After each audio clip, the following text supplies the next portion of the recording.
Hermanos, vamos a estar, si pueden buscar en sus Biblias, en Juan capítulo 12.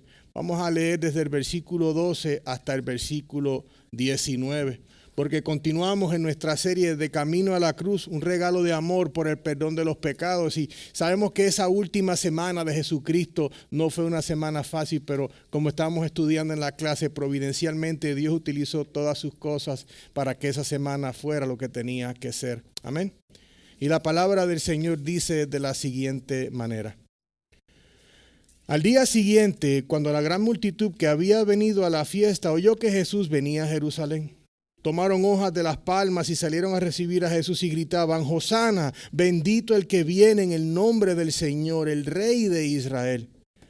Jesús, hallando un asnillo, se montó en él, como está escrito: no temas, mira, Sión, he aquí, tu rey viene montado en un pollino de asna. Sus discípulos no entendieron esto al principio, pero después, cuando Jesús fue glorificado, entonces se acordaron de que le habían hecho estas cosas. Así la multitud que estaba con Jesús cuando llamó a Lázaro del sepulcro y lo resucitó de entre los muertos, daba testimonio de él. Por eso la multitud fue también a recibir a Jesús, porque habían oído que él había hecho esta señal. Entonces los fariseos se decían unos a otros: ¿ven que ustedes no consiguen nada? Miren, todo el mundo se ha ido tras él. Esto es palabra de Dios, hermanos, se pueden sentar. La historia de la última semana de Jesús en la tierra se cuenta tradicionalmente desde el domingo de Ramos hasta el domingo de la resurrección. El domingo de Ramos siendo el domingo antes del domingo de resurrección. Y yo quiero comenzar hoy desde el sábado, ese domingo antes de su entrada triunfal. Este evento es muy importante porque lo vemos en los 4 evangelios. Está en Mateo 21, en Marcos 11, en Lucas 19 y en el que acabamos de leer en Juan 12. Jesús en su vida y en el tiempo que estaba de camino a Jerusalén, él no estaba sin hacer nada. Durante su jornada por la tierra, antes de hacer su entrada triunfal, Jesús convirtió agua en vino. Él había sanado al hijo de un noble que estaba a punto de morir. Él sanó a un hombre inválido en la piscina de Bethesda. Él caminó sobre el agua, alimentó a 5,000 personas con apenas 5 peces y 2 panes. Curó a un hombre ciego de nacimiento y resucitó a Lázaro de entre los muertos luego de 4 días en la tumba. Verdaderamente milagrosas son todas las cosas que Jesús había hecho, señales de las cuales muchos habían sido testigos y ellos podían ver que estas cosas solamente Dios era el que las podía hacer. Inclusive el apóstol Juan dice aquí mismo en Juan 20:31, pero estas se han escrito para que ustedes crean que Jesús es el Cristo, el Hijo de Dios, y que para que al creer tengan vida en su nombre. Resucitar a Lázaro de los muertos fue precisamente lo que provocó la agitación de todo el mundo y los fariseos hacia Jesús. María y Marta, cuando Lázaro no se encontraba bien, habían enviado a alguien a hablar con Jesús para que fueran a ver a Lázaro y lo pudiera sanar. Sin embargo, providencialmente eso no era lo que Dios quería hacer. Obviamente Jesús llegó a donde Lázaro, pero para el entendimiento de sus hermanas era muy tarde porque él ya había muerto, pero no era tarde. Era el divino tiempo providencial de Dios. Obviamente él estaba muerto, él llega y Marta le dice en su tristeza: si hubieras venido antes, él no hubiera muerto. Una cosa es clara, es que ella tenía fe y entendimiento de que si Jesús venía al hermano no le iba a pasar nada. Pero sin embargo, cuando vemos más adelante, vemos que Jesús se le acerca a Lázaro, le habla y Lázaro despierta, lo que trae a Lázaro de entre los muertos, luego de 4 días en la tumba. Esta noticia llegó a los líderes religiosos y los fariseos y ellos querían matar a Lázaro y a Jesús. Y la pregunta es, ¿pero por qué? Y Jesús no había hecho nada malo, estaba ayudando a alguien necesitado. Y Lázaro simplemente estaba allí ya siendo muerto y lo revivieron. Eso es una buena, ¿no? Para él. Pero mira, vamos a Juan 11, 45 al 48. Y dice: por esto muchos de los judíos que habían venido a ver a María y vieron lo que Jesús había hecho, creyeron en él. ¿Ustedes vieron cómo es? Vieron lo que él hizo y creyeron en él. Pero mira lo que pasó en el 46. Pero algunos de ellos fueron a los fariseos y le contaron lo que Jesús había hecho. Entonces los principales sacerdotes y los fariseos convocaron un concilio y decían: ¿qué hacemos? Porque este hombre hace muchas señales. Si lo dejamos seguir así, todos van a creer en él y los romanos vendrán y nos quitarán nuestro lugar y nuestra nación. Sabía que esa señal que él había hecho, sabía que eso le iba a causar problemas en su mente, ¿no? Jesús sabía que estaban buscando para arrestarlo y por ende él no estaba haciéndose visible en el área. En este tiempo en el que Jesús se está acercando a Jerusalén es el tiempo de la Pascua, una de las celebraciones más importantes del pueblo de Israel. Se preguntarán qué es la Pascua, para algunos de ustedes quizás que no comprenden. Y la Pascua es la celebración judía que conmemora el éxodo del cautiverio de los israelitas en Egipto. Y esto vino a consecuencia de la 10ª plaga que el Señor dijo: mira, dile a Faraón que si él no deja ir a mi pueblo, voy a enviar una plaga que herirá a todo primogénito del hogar, hombre o animal. Y eso lo pueden encontrar en Éxodo 12 si quieren saber más al respecto. Sin embargo, en este proceso Dios le provee a Moisés instrucciones especiales, claras para poder saber que tenían que sacrificar a un cordero sin mancha y pintar alrededor del marco de la puerta con la sangre para que cuando el ángel de la muerte pasara sobre los hogares no le pasara nada a esos primogénitos. Esta celebración tiene lugar todos los años en el calendario judío en el día 14 del mes de Nisan, y no Nisan del auto, el mes Nisan. Este es el mes de marzo o abril y el pueblo judío, hermanos, venía de todas partes para llenar las calles y estar en el templo y ser parte de esta gran celebración que había sido ya dicha por el Señor, que tenían que entender. En este punto la gente dice en el capítulo 11, se preguntaban si Jesús iba a estar en la celebración de la Pascua. Ellos querían saber qué es lo que estaba sucediendo, pero por supuesto que Jesús iba a estar allí. Porque Dios tiene un plan y la resurrección de Lázaro de entre los muertos es precisamente lo que Dios está usando para las cosas se pongan en movimiento y llevar a Jesús de camino a la cruz.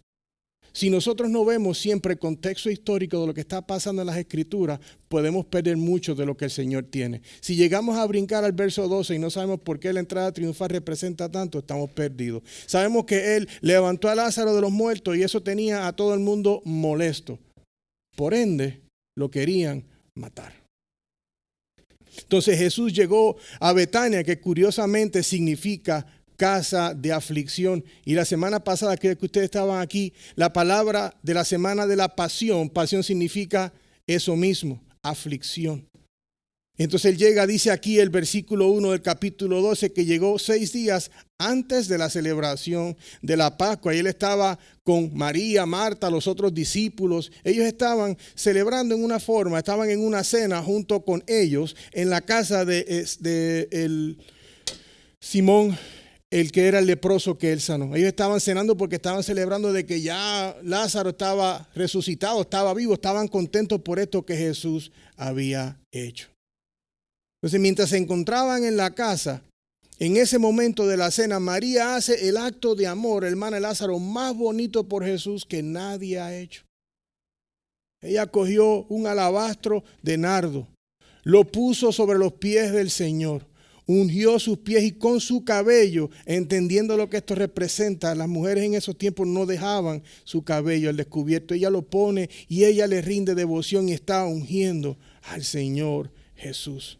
Juan 12:3 dice ese momento: entonces María, tomando unos 300 gramos de perfume de nardo puro, que costaba mucho, ungió los pies de Jesús y los secó con los cabellos. Y la casa se llenó de la fragancia del perfume.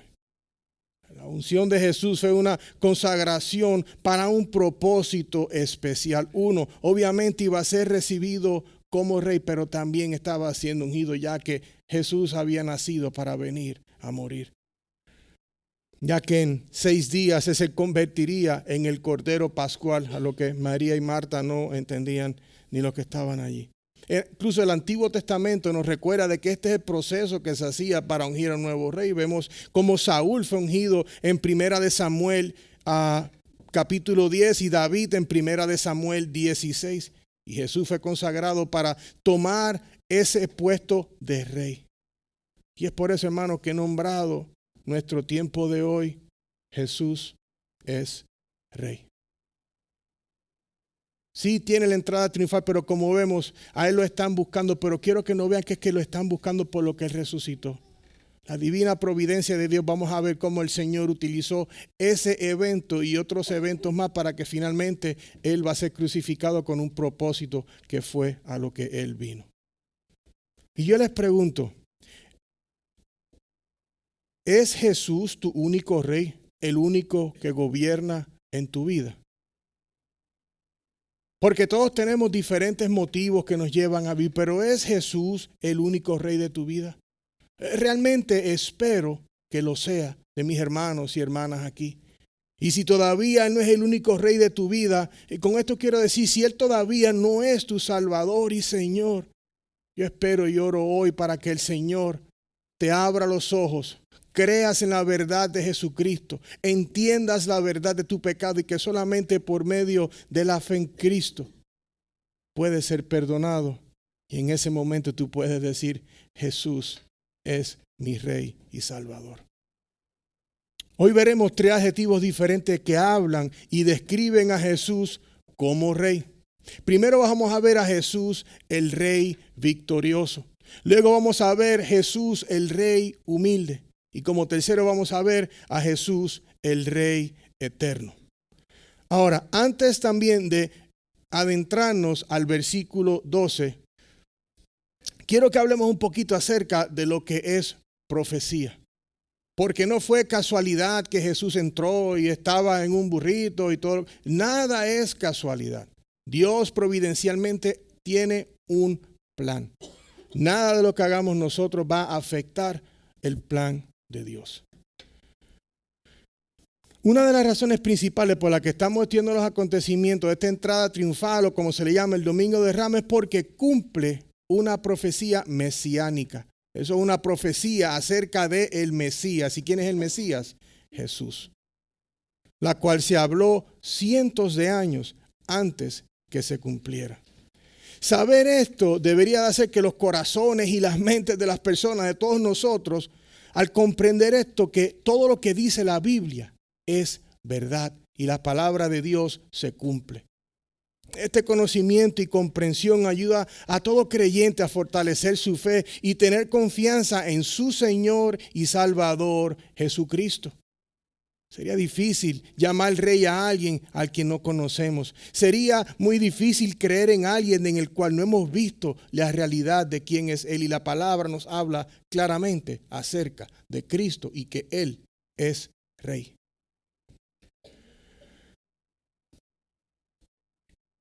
Por otro lado, algunas personas pueden tener un poco de mentes escépticas y decir, no sé si creo todo lo que dice la Biblia. Porque no es así, mira cómo vivimos, no creo que se ajuste. Sin embargo, esta verdad acerca del cumplimiento de esta profecía, espero que pueda ser luz para cualquier área de incredulidad que puedas tener. Y que puedas darle todo a Cristo, porque en Él sí puedes confiar. Se me hace muy increíble que nosotros podemos estar manejando en un carro y estamos en el 24 y no conocemos a nadie que está al lado y no tenemos miedo de los carros. Pero no confiamos en el Señor y Salvador de quien hay tanta información en la Biblia. Entonces, para entender mejor estos pasajes, quiero que vayamos primero al libro de Daniel. Si pueden ir al libro de Daniel, específicamente el capítulo 9, por favor. Daniel, capítulo 9. Aquí el pueblo de Israel estaba bajo la invasión de Babilonia, estaban bajo la mano de ellos y Daniel estaba en oración con Dios pidiendo que tuviera misericordia de ellos, ya que los 70 años que le dijo al profeta Jeremías estaban por cumplirse.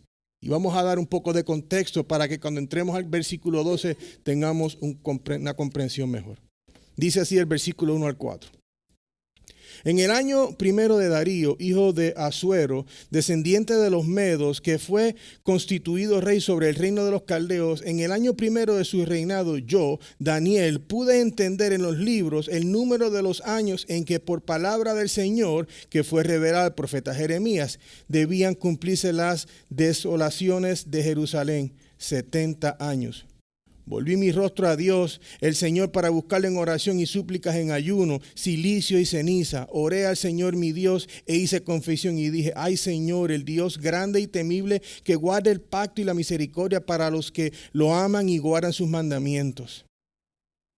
Vemos que él se dio cuenta de que esta profecía ya estaba por terminar y él va directamente en oración al Señor.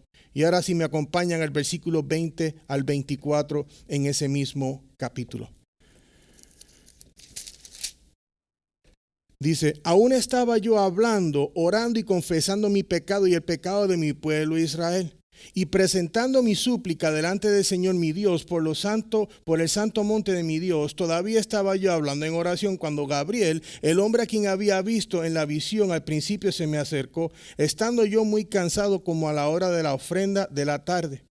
Me instruyó y me dijo: Daniel, he salido ahora para darte sabiduría y entendimiento. Al principio de tu súplica se dio la orden y he venido para explicarte porque eres muy estimado. Pon atención a la orden y entiende la visión. Ahora comencemos en el versículo 24. 70 semanas han sido decretadas sobre tu pueblo y sobre tu santa ciudad para poner fin a la transgresión, para terminar con el pecado, para expiar la iniquidad, para traer justicia eterna, para sellar la visión y la profecía y para ungir el lugar santísimo. Has de saber y entender que desde la salida de la orden para restaurar y reconstruir a Jerusalén hasta el príncipe Mesías habrá 7 semanas y 72 semanas. Volverá a ser edificada con plaza y foso, pero en tiempos de angustia. Después de las 62 semanas, el Mesías será muerto y no tendrá nada. Y el pueblo del príncipe que ha de venir destruirá la ciudad y el santuario. Su fin vendrá con inundación. Aún hasta el fin habrá guerra, desolaciones determinadas. Y él hará un pacto firme con muchos por una semana. Pero a la mitad de la semana pondrá fin al sacrificio y a las ofrendas de cereal.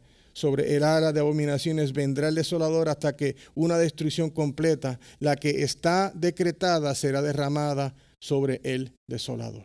Dirán: ok, ¿para qué leímos todo esto? Vamos a entender ahora cómo fue esta profecía y cómo sí se cumplió. 70 semanas decretadas, dice aquí primero en el versículo 1. Significa que son 70 semanas y cada semana se multiplica por 7. Son 7, una semana son 7 días. O multiplicamos los 70 por 7, son 490 años el total de la cumplición de toda esta profecía que acabamos de leer. Entonces Dios promete 2 conjuntos de cosas en su profecía. Primero dice que va a terminar su transgresión, poner fin al pecado y expedia la iniquidad. Y luego entonces las relacionadas con justicia para traer justicia eterna, para sellar la visión y la profecía y para ungir el lugar santísimo. Y ustedes dirán: okay, ¿cómo se ve esto? Vamos a poner lo básico. La reconstrucción de Jerusalén y su templo y las murallas, vemos esto que sucedió en Nehemías y en Esdras. Es decir, son 7 por 7, son 49 años que tardó la reconstrucción. Cuando vemos acá en el versículo, nos habla acerca de las 7 semanas. Cada semana hace 7, lo multiplicamos, son 49 años.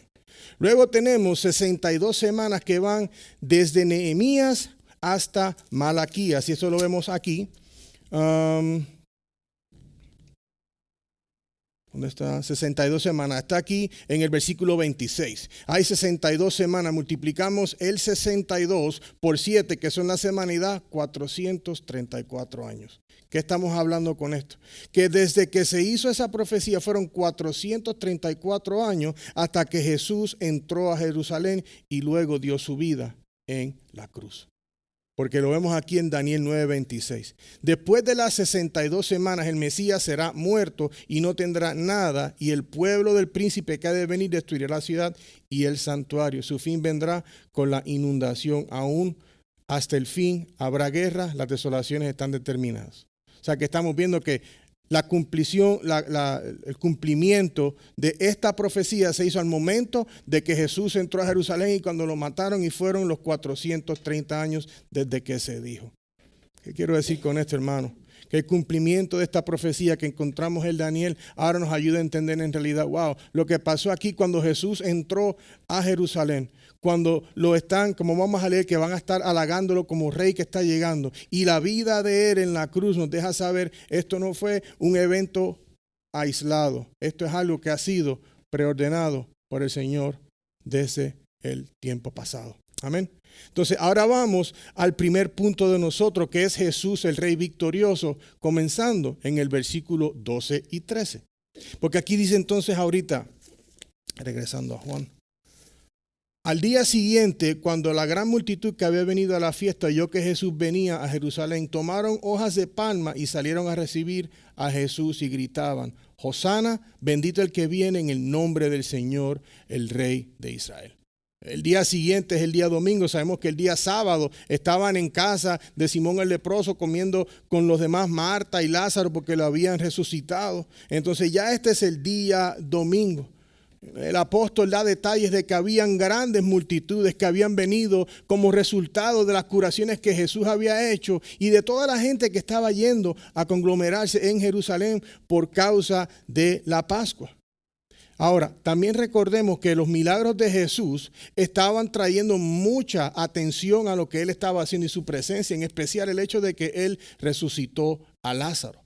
Él lo resucitó luego de 4 días y la gente se estaba hablando de eso y estaban por eso los fariseos queriendo matarlo. Ahora leemos que la gente sacó las ramas de las palmas cuando Jesús venía y estaban moviéndolas cuando él se acercaba a la ciudad, y las ramas de las palmas eran un símbolo del nacionalismo en Israel. Esto también lo utilizaron cuando Judas Macabeo vino de la guerra de los Macabeos, la revuelta de los Macabeos, y cuando él llegó en victoria estaba todo el pueblo moviendo también palmeras porque era un símbolo de victoria. Estas ramas de la palma que se agitaban eran palmas datileras, o sea, donde viene el dátil.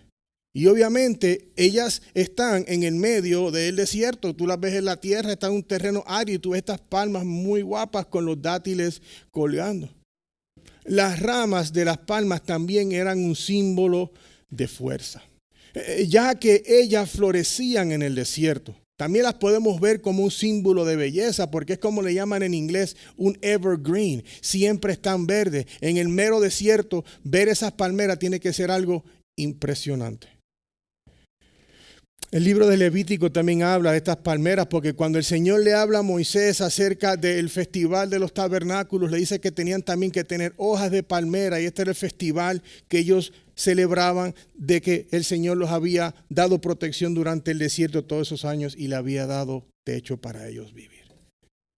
Ahora, como nota al calce, en mi estudio también encontré que decían que las palmas, también las ramas de las palmas se veían como símbolo de triunfo, paz y vida eterna.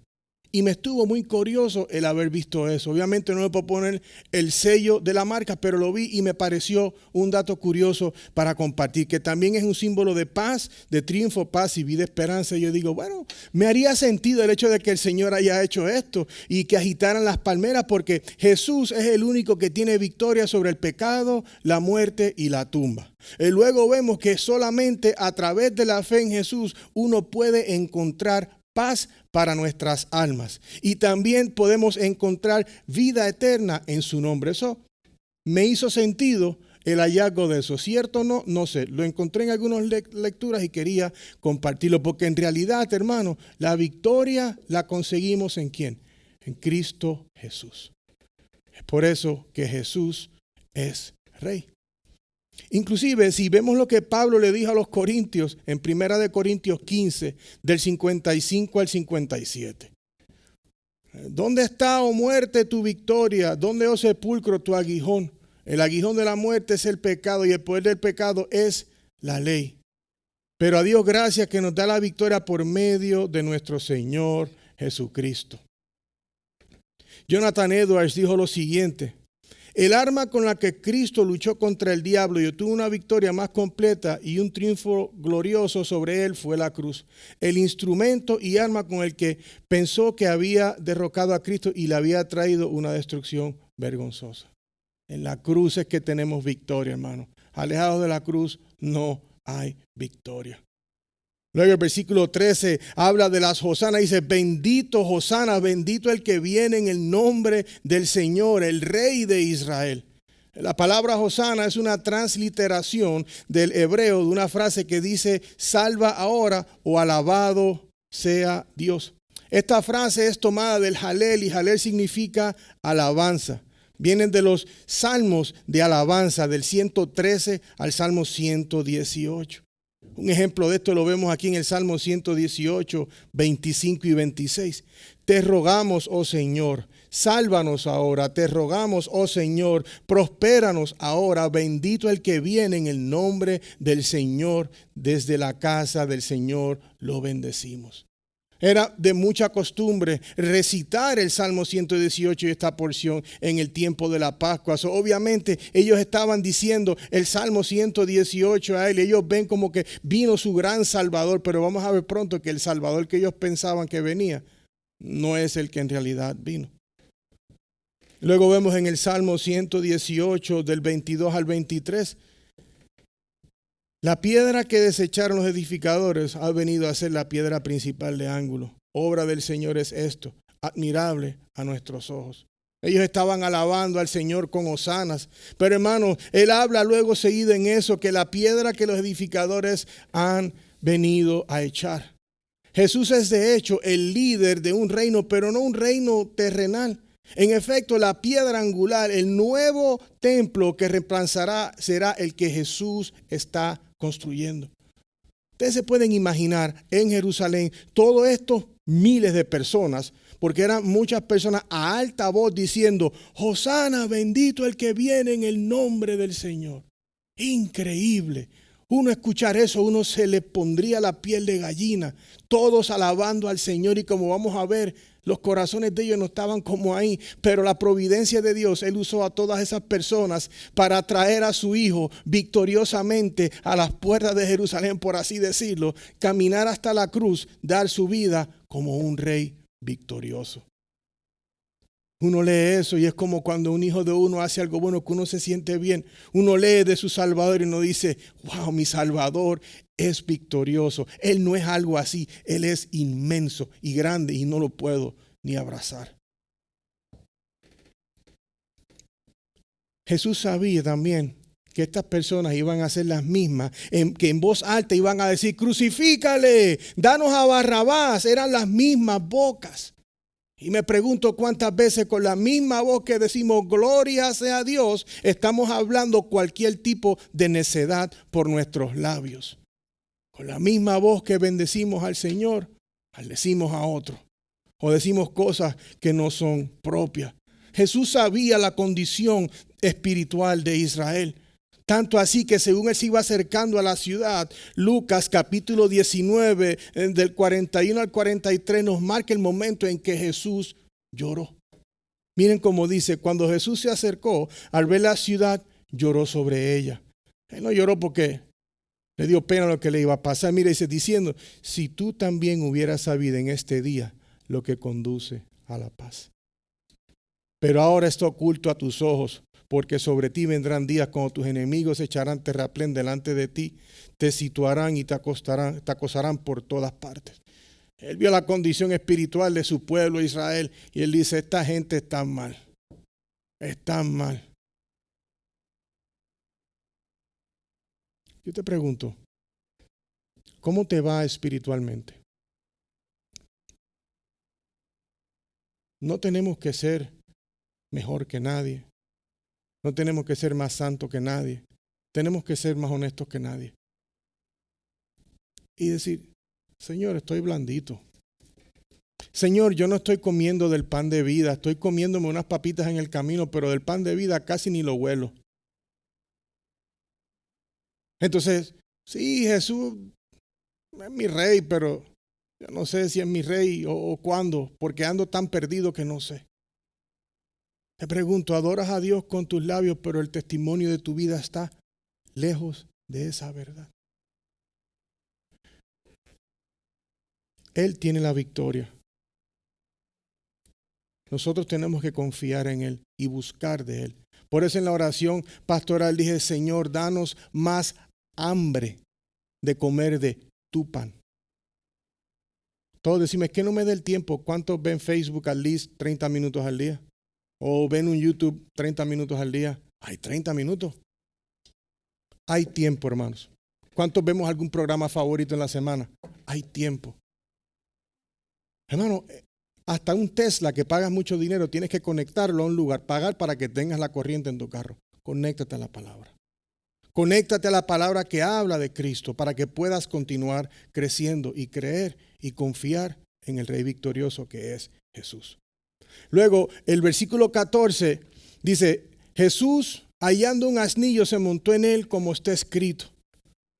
El apóstol Juan no brinda mucha información. Dice que él fue y se montó en el asnillo y lo siguió. Pero Mateo nos provee un poquito más de información. Mateo 21 del 1 al 3 dice, cuando se acercaron a Jerusalén y llegaron a Betfagé junto al monte de los olivos, Jesús entonces envió a 2 discípulos diciendo, vayan a la aldea que está enfrente de ustedes y enseguida encontrarán un asna atada y un pollino con ella. Desátenla y tráiganlas a mí. Y si alguien les dice algo, digan, el Señor nos necesita y enseguida las enviará. Jesús envía a 2 de sus discípulos, como leímos, a buscar el asna. Podemos entender que Jesús tiene que haber hecho la preparación. Esto es algo muy importante de entender. Todo lo que está sucediendo aquí para que esta profecía que leímos de Daniel fuera cumpliendo, Jesús está trabajando también. Él habrá hecho el arreglo con el animal, ya él conocía a Jesús, él también era seguidor de él, porque si él le dice esa instrucción tan simple, si dicen algo, díganle que el Señor lo necesita. Ya sabían que era escrito. Dice, sí, mira, esto es para Cristo. Deja que Él tenga el pollino. Ahora, la elección de Jesucristo con este pollino nos deja entender un poco más acerca de Jesucristo. En aquellos tiempos los reyes solían cabalgarse en sus caballos de victoria, simbolizaba guerra y le ponían cuanta cosa y el caballo venía y ya sabían que era el gran rey. Pero imagínense, nuestro Jesús entró a Jerusalén en un pollino. El hijito del asna. ¿Por qué el asna y el pollino? Porque el asna dirige al pollinito para que puedan ir. El pollinito no va a ir solo. Él usó el pollino porque nadie había montado a ese animal. Y los reyes escogían solamente un animal que era para ellos y nadie más podía montarse. Y eso nos deja entender, ok, solamente un rey puede montar en su propio pollino. Pero a la misma vez, él venía en un asno, un animal humilde y noble, que representaba a Jesús como un rey humilde que venía en paz. Él sí es un rey humilde, él entró en paz sin buscar guerra. Pero hermano, va a llegar el día que él va a venir en su caballo. Él viene tranquilo ahora, por eso predicamos el evangelio, por eso es importante orar por nuestros amigos, seres queridos, familiares, para que vengan a la salvación, porque un día será muy tarde, será muy tarde. Hablaba con mi esposa algo así los otros días, digo, lo triste es que quizás la gente lo escuchan y no lo quieren creer y entendemos. Pero qué doloroso va a ser un día para esa persona cuando ya esté muerto, esté en el momento con el Señor en su juicio y diga, yo estuve mal. No hay vuelta atrás. Ese es el único error del cual no podrás arreglar. Y es por eso que predicamos esta palabra con denuedo. Es el momento, mire, acompáñenme en Apocalipsis 19 del 11 al 13. Porque él ha venido como un rey humilde, pero mire lo que va a pasar en el tiempo postrero. Vi el cielo abierto y apareció un caballo blanco. El que lo montaba se llamaba Fiel y Verdadero. Con justicia juzga y hace la guerra. Sus ojos son una llama de fuego y sobre su cabeza hay muchas diademas. Tenía un nombre escrito que nadie conoce sino él. Está vestido de un manto empapado en sangre y su nombre es el Verbo de Dios. ¿Quién es el que se llama el Verbo? Y el que viene a juzgar en un caballo, ¿quién es? Aprovechemos los que todavía están en el burrito, humilde y ha venido en paz. Ore por su propia alma y corazón. Cree en este evangelio que solamente es poderoso para salvar. No te quedes esperando. Hermano, si usted está en un lugar de peligro y solamente hay una puerta, y lo están siguiendo, yo estoy seguro que usted va a tocar esa puerta tan fuerte hasta que le abran. Y si no le da una patada y entra, toca la puerta del cielo hasta que Dios ablande tu corazón. Juan 12:15 dice, no temas, mira Sión, aquí tu rey viene montado en un pollino de asna. Aquí vemos cómo se cumple otra profecía en el libro de Zacarías. Zacarías 9:9, les voy a leer la porción y dice: regocíjate, soberana hija de Sión, da voces de júbilo, hija de Jerusalén. Tu rey viene a ti justo y dotado de salvación, humilde, montado en un asno, en un pollino, hijo de asna. Jesús es un rey como ningún otro. Se han cumplido profecías. Leímos en Daniel cómo que el que iba a entrar iba a sufrir y a perderlo todo, iba a morir. Sabemos que Jesús iba a morir. Ahora estamos viendo aquí esta profecía de Zacarías también, que nos habla de su entrada triunfal a Jerusalén. Por eso es importante, hermanos, que pongamos nuestra fe en Cristo. Él es el Rey de Reyes. Jesús se dirige a la ciudad rodeado de multitudes mientras lo alababan con todas las hosanas. Hosana, Jesús está de camino, bendito el que viene en el nombre del Señor. Él es rey, y todo el mundo gritándole y él entrando a ese lugar. Imagínense en qué bonito se vería eso. La gente gritaba en voz alta sus hosanas a Jesús, repitiendo esta profecía. Tenían una visión equivocada en su mente, pero el Señor estaba utilizándolo para su gloria y cumplimiento de esto, porque ellos pensaban que Jesús era un rey terrenal, que él iba a venir a acabar con la opresión del gobierno romano. Porque lo que sucede es que el reino de Jesús no es de aquí. El reino de Jesús es un reino espiritual. Él no está buscando terreno en Nashville, en Washington, D.C. o en la capital de donde te puedas imaginar. El reino del Señor es un reino eterno y no es de este mundo. Mire lo que dice Juan 18, versículo 36. Jesús le respondió: mi reino no es de este mundo. Si mi reino fuera de este mundo, entonces mis servidores pelearían para que yo no fuera entregado a los judíos. Pero ahora mi reino no es de aquí. ¿Cómo entonces es el reino de Jesús? El reino de Jesús es un reino espiritual. Jesús no gobierna directamente a ejércitos, Él gobierna a personas. Y su cuidado está sobre nosotros. Cuando un cristiano está débil, triste y caído, Dios nos da fuerza y esperanza. ¿Y dónde lo conseguimos? En la palabra de Dios. No es sentándose en una esquina, meditando en lo vacío. No, leemos la palabra y meditamos en ella de día y de noche. Pensamos en su verdad y esa verdad la cargamos con nosotros y la creemos. Jesús protege la iglesia. Jesús da fuerza a los oprimidos. Jesús salva a los perdidos. El reino de Jesús es providencial. Decir que su reino es providencial es decir que está gobernado por Dios, por el cual Dios, con su sabiduría y amor, se dirige a todo el universo y lo controla completo utilizando lo que tenga que utilizar, sean eventos naturales o lo que fuera. Va cercano de la mano con lo que estamos hablando en la escuela dominical del decreto de Dios. Salmo 103, 19 dice: el Señor estableció su trono, ¿en dónde? En los cielos, y su reino domina sobre todo.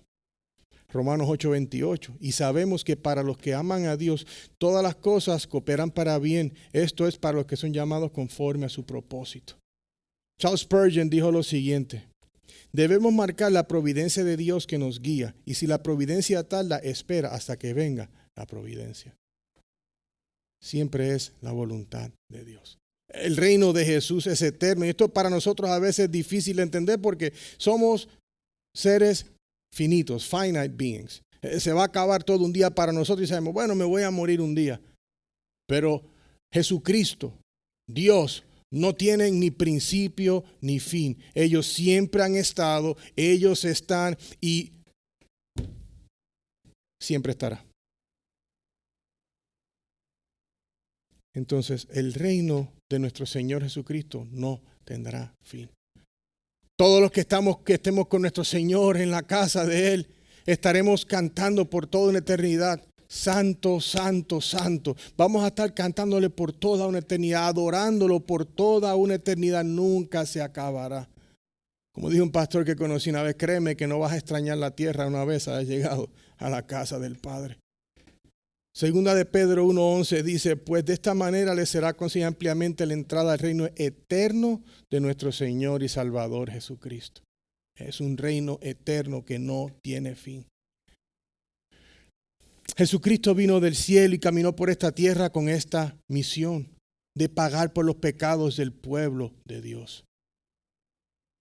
Hemos visto cómo se desarrolló el plan providencial de Dios de traer a Jesús a Jerusalén y cumplir las profecías de su entrada como rey a Jerusalén. Estas son evidencias de que las profecías que Dios había dicho por medio de unos hombres se cumplieron cientos de años después. Eso nos da seguridad de que Él es quien Él es, que no tenemos que tener duda alguna. Quizás te estás preguntando, pero pastor, entiendo que Él es rey, fue proclamado rey cuando entró y se cumplieron todas las profecías que han ido pasando y sucediendo, pero ¿qué puede hacer esto con mí hoy y mañana? ¿Cómo esto me ayuda?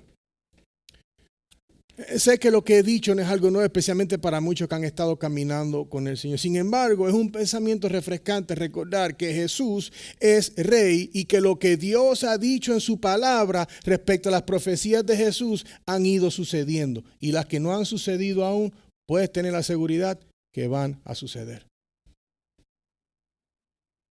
No es miedo, es temor y entender.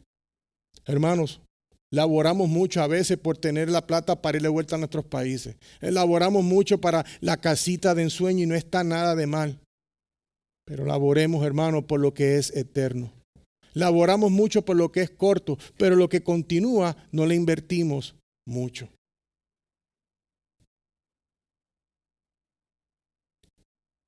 Charles Spurgeon dijo lo siguiente: si Cristo es rey, ambos recibimos de Él las leyes y la fuerza que hace la ley. Su dominio sobre nuestras conciencias. Si Él es rey, hermanos míos, debería ser nuestro gozo obedecerle. No tenemos nada que ver con establecer nuestras propias opiniones y puntos de vista, nuestros pensamientos y nuestros gustos, donde solo Él es supremo. Is Jesus your king? ¿Es Jesús tu rey? ¿Es por Él la necesidad? ¿Cómo se llama? It is for him that you live. ¿Es para Él que tú vives? Si estás en Cristo, debes de vivir con ese asombro y esa reverencia de que Jesús es rey y que tu vida está completamente sometida a lo que Él diga. Lo escuchamos también de Spurgeon. Ahora te pregunto, si Cristo es tu rey, ¿cómo está tu vocabulario cuando hablas con tus hijos? Si Cristo es tu rey y Él es a quien tú te pones debajo y haces como tu rey hace, porque Él dice, sed santos como yo soy santos, ¿cómo le hablas a tus padres y a tus hermanos? ¿Cómo le hablas a tu pareja? ¿Cómo es tu vocabulario? ¿Honra a tu rey Jesús? Tus pensamientos honran a tu rey Jesús. ¿Cómo se comportan tus ojos? ¿Le dan honra a tu rey Jesús?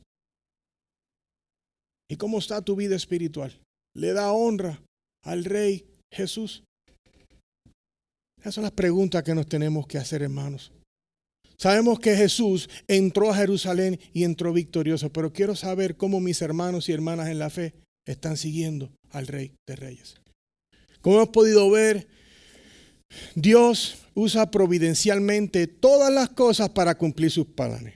Él usó un pollino prestado, ramas de palma y hosanas de vacíos corazones del pueblo para darle la bienvenida a Jerusalén, a Jesucristo, el Rey de Reyes. De la misma manera, Dios puede y utiliza todas las cosas en tu vida para recordarle a usted y a mí que Él es el que tiene el control y no nosotros. Mi querido hermano y hermana en Cristo, nunca pierdas de vista al Rey de tu vida. Pon tus ojos en Cristo.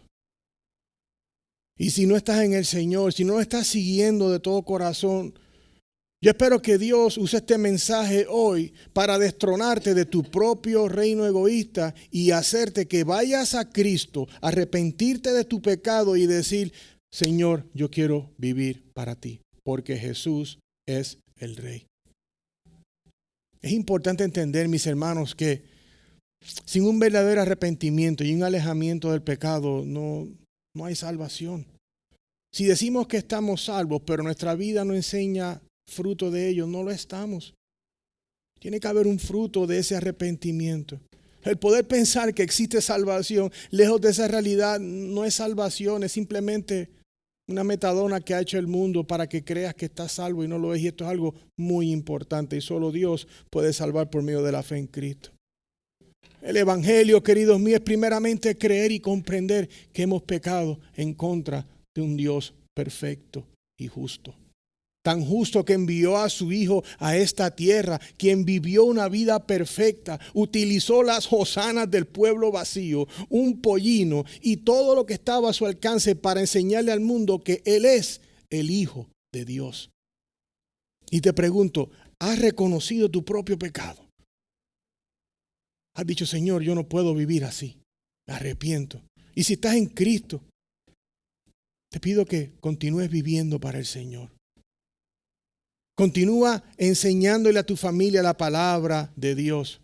Continúa viviendo en una forma que la gente sepa que Cristo es tu Rey. A veces se nos hace difícil de entender porque vivimos en diferentes tipos de gobierno, pero para aquellos que viven en una monarquía donde el rey es el que gobierna, se les hace fácil entender, yo no tengo voz ni voto, tengo que hacer lo que diga el rey. Es por eso que estaba leyendo en Inglaterra y en esas áreas, no hay tanta loquera como hay aquí de iglesias que hacen mil cosas, las hay, pero la gente puede abrazar más fácilmente la teología reformada y lo que es más conservador, porque el someterse a un rey no es difícil porque ellos han vivido bajo una monarquía. Entonces tenemos que someternos a Cristo. Si Cristo es tu rey, ya no vives tú para ti, vives para Cristo, el Rey de Reyes. Entonces, si vamos al verso 16, vemos aquí que dice, sus discípulos no entendieron esto al principio, pero después cuando Jesús fue glorificado, entonces se acordaron de que esto había escrito de él y que le habían hecho estas cosas. Él no se acordaban de que Jesús le había dicho estas cosas. En Marcos capítulo 8, versículo 31 dice, Jesús comenzó a enseñarles que el Hijo del Hombre debía padecer muchas cosas y ser rechazado por los ancianos, los principales sacerdotes y los escribas y ser muerto y después de 3 días resucitar. Hermano, él le había dicho a los discípulos y ellos de repente no recuerdo. No nos olvidemos de lo que la palabra de Dios dice cuando las cosas están difíciles. No nos olvidemos de la palabra de Dios cuando estás en una situación y dices, voy a hacer lo que yo creo que tengo que hacer. Vive la palabra de Dios, no simplemente te olvides de ella. Y yo le pido aquí, jóvenes y adultos, aquel que no haya rendido su vida a Cristo, que venga delante de Cristo hoy.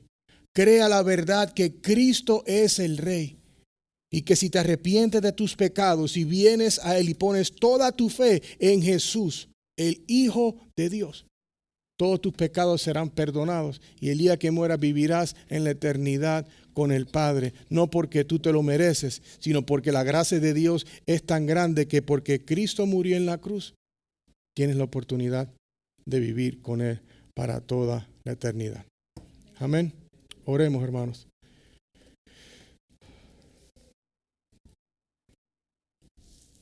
Señor, gracias mi Dios porque nos permites estar delante de tu palabra, Señor. Padre, hay veces que es mucho material que queremos compartir, Padre, pero en esencia hemos visto, Señor, cómo lo que tú has dicho, has cumplido. Y Señor, podemos tener completa seguridad que lo que tu palabra dice se cumple y es verdad. Padre, en esta tarde pido, Padre, por cada uno de mis hermanos y hermanas en Cristo. Señor, gracias que compartimos todos, Señor, el mismo Salvador. Pido, Señor, que le des ánimo y aliento en los días difíciles. Recuérdale, Señor, de tu entrada victoriosa, Señor, de que tú resucitaste hasta el tercer día, Padre, que en Cristo somos más que vencedores, Señor. Que ellos sepan que contigo es que podemos vivir en paz. Señor, para aquellos que no te siguen, o aquellos que se han enfriado quizás en su caminar. Te pido, Señor, que en el día de hoy tu Espíritu Santo los lleve, Señor, a rendirse aún más a ti, Señor. Y Padre, pido que nos des hambre y sed de ti cada día aún más. Señor, te damos las gracias por Jesucristo, nuestro Rey. Amén.